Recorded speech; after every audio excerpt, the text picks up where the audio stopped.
Hey guys, so Sony are just about to announce what could be the PS5 Pro. We don't know for sure, although the rumors surrounding it have been quite loud online. But again, we're just not certain. It might just be an amazing trick. I think people have been expecting it for a few years, so I'm not sure. I'm only doing this react video as like an experiment. If you guys like it, please let me know and I can do more like this, although I'm not sure how many more random announcements there will be. It would be kind of upsetting if they announce the PS6 shortly after the PS5 Pro. Again, if they announce the PS5 Pro. So yeah, I'm going to be reacting to it live.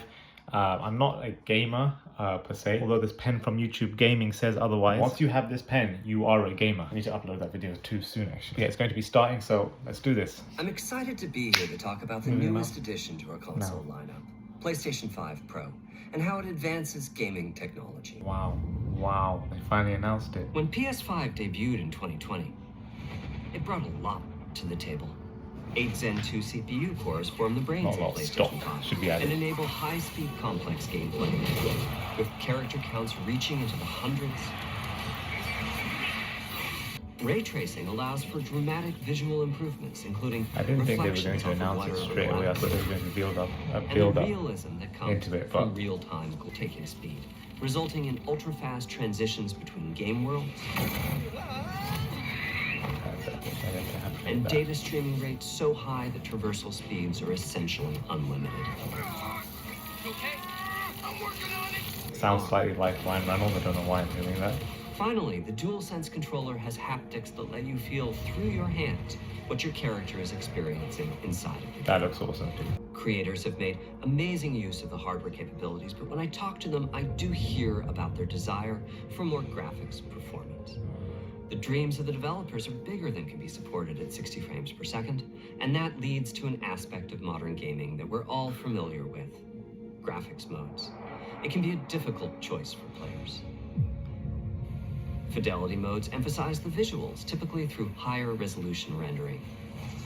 These modes might also have enhanced detail or use more ray tracing. 60 frames I'm not actually so clued on with this stuff, but I love gameplay more than the visuals. Mainly by reducing the graphical detail until those frame rates can be achieved. When asked to decide on a mode, players are choosing performance about 3/4 of the time. There you go. Removing that decision, or at least narrowing that divide, is one of the key targets for PlayStation 5 Pro. PS5 Pro substantially improves over PlayStation 5 in 3 ways. Here's what we call the big 3. AI. First, we made the GPU much larger and increased the speed of the memory it uses. The result is rendering that's up to 45% faster. And an AI library called PlayStation Spectral Super Resolution, or PSSR for short. PSSR analyzes the game images pixel by pixel and can add an extraordinary amount of detail. That's going to be interesting. Which boosts the they effective allow resolution backwards compatibility. Let's compare this to the Fidelity mode on PS5, which is only running at 30 frames per second and is therefore much choppier.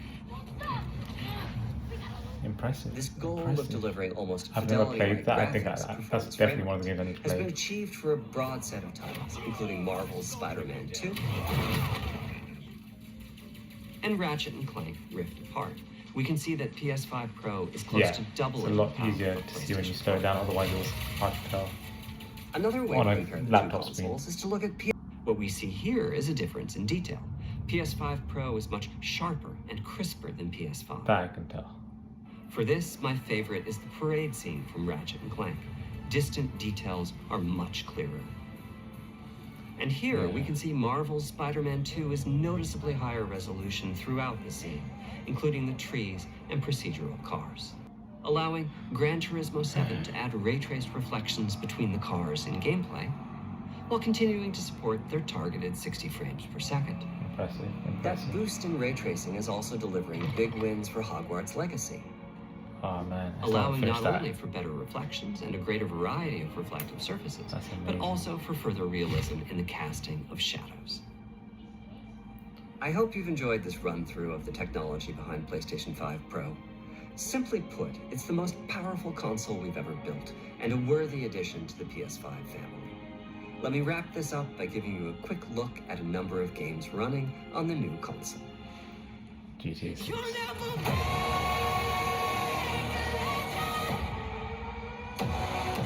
The reveals are always amazing. Well, I did see a preview, they look like the Adidas logo.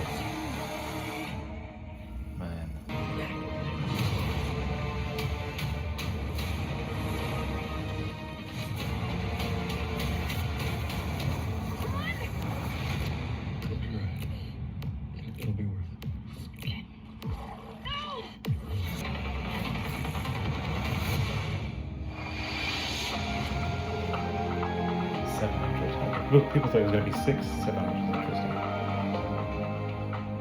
interesting. Okay, so I think I kind of messed up there with putting the camera right next to the laptop speaker, so you might not have been able to hear me that well. Again, I'm just trying to figure this out. I've not done this before. But I remember last time when I listened in on the PlayStation announcement, I think it was Days of Play. No, I'll Google it before it. Yeah, it was called Days of Play. I was right. I'm officially a gamer. Yeah, last time I remember the comments were really mean. All the way up until I think they announced Astrobot right at the end. I don't remember them doing it in the middle or the beginning. I remember them saving it for like the finale. So this time it was a very different one because I thought it was going to be a build-up into the announcement, and straight up they just said PS5 Pro. Let me tell you about it. Crazy start and very good presentation throughout. It'll be interesting to see the reaction online about this, because so far from the comments, which I still have open, I'm seeing people spam L right now, but it's to do with the price. I think that's when people flipped. So let me know what you guys think. Is it a reasonable price compared to the original PS5? And let me know, are you going to be getting rid of your PS5 for the PS5 Pro? Or is it more for people that don't have PS5s that are going to be getting into it for the first time? They might as well get the PS5 Pro. Let me know what you think. Yeah, I know AI is a key word for many companies, but I feel like Sony is one of them that I can trust more. Similar to like Apple have announced it just yesterday, or 2 days ago. I think it was yesterday when they announced their new iPhone and AI being integrated into the system. I do think some of these companies know how to use it correctly. So I think with the upscaling of quality, it might be a good thing. But again, for me, it's more about gameplay. But if you can have the graphics, why not? So that's the end of this video. Again, I'm not sure until I edit this video what it will be like. I hope this works. I hope there's like working footage that I can use, because yeah, the speakers were right next to the camera. So yeah, I'm a genius, obviously. Only a genius would do something like that. And yeah, let me know if you like this style of video. This is, again, very different to what I usually do. But if you like this sort of thing, maybe you could let me know if there's something that's coming up that you would like me to react to. And I will catch you guys next time.